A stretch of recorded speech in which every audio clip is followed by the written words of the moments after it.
পাকা নদী বইছে 12 মাস, নদী ধারে চাষে বধু মিছাই করো আস। ঝিরি হিরি পাকা নদী বইছে 12 মাস।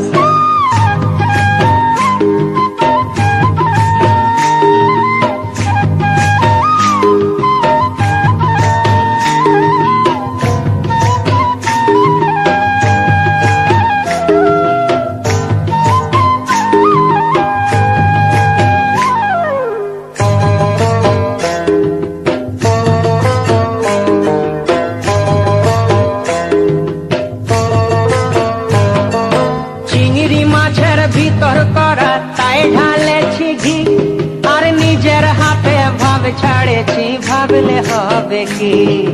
চিংড়ি মাছের ভিতর করা তাই ঢালেছি ঘি, নিজের হাতে ভাব ছাড়েছি, ভাবলে